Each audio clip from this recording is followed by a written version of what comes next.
Hello everyone and welcome to my channel. Dear students, आज हम यहाँ पे इंटीग्रल्स में एक्सरसाइज नंबर 7.3 में जो क्वेश्चन नंबर 2 है वो यहाँ पे डिस्कस करेंगे। और हमारे पास है integral of sine 3x cos 4x dx। और इसको मान लेते हैं सपोज दिस इज a और ये हमारे पास b है। और अब हम यहाँ पे यूज करेंगे एक identity. We know that sine B हमारे पास होता है 1/2 साइन ए प्लस बी और plus sine A minus B. So यहाँ पे हम यही यूज करेंगे। सो हमारे पास आएगा integral of 1/2 as it is. और यहाँ पे है साइन ए प्लस बी, यहाँ पे है साइन और ए की जगह यहाँ पे 3x और b की जगह 4x। तो यहाँ पे लिखेंगे 3x प्लस 4x और फिर है प्लस यहाँ पे है sign of a minus B, A की जगह यहाँ पे 3x और b की जगह यहाँ पे 4x। सो यहाँ पे आएगा dx एज इट इज। सो इसके बाद इस 1/2 के इंटीग्रल से बाहर ले आते हैं। सो ये हमने 1/2 को बाहर निकाला है इंटीग्रल से और हमारे पास आया साइन ऑफ 3 प्लस 4x, हमारे पास आएगा 7x। और यहाँ पे plus sign of 3 minus 4x, हमारे पास आएगा माइनस x। और यहाँ पे है फिर dx। So which is equal to 1/2 as it is. और इंटीग्रल अलग अलग लेते हैं यहाँ पे।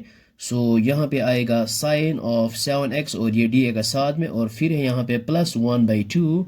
और इंटीग्रल अब देखो साइन ऑफ माइनस x हमारे पास आता है माइनस साइन x के बराबर।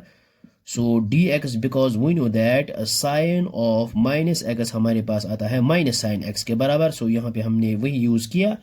सो अब हम इसको माइनस को इसके साथ मल्टीप्लाई करेंगे, हमारे पास आएगा -1/2 और साइन ऑफ x इसको हम ले आते हैं यहाँ पे, ये बन जाएगा हमारे पास माइनस और यहाँ पे आएगा direct sine of x dx। So अब हम यहाँ पे इंटीग्रेट करेंगे। अब हम यहाँ पे इंटीग्रेट करेंगे, ये है 1/2 और integration of sine x is minus cos x और x की जगह यहाँ पे 7x।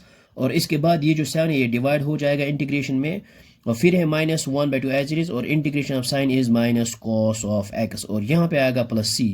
ये कॉस क्यों, वी नो दैट अगर हम डिफ्रेंशिएट करेंगे साइन कॉस को, ये हमारे पास आएगा minus sign x।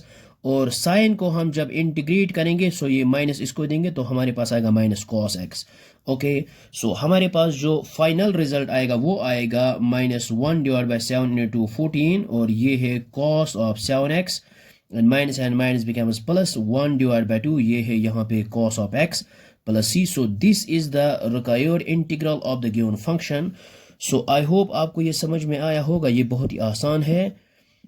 so thanks for watching this video।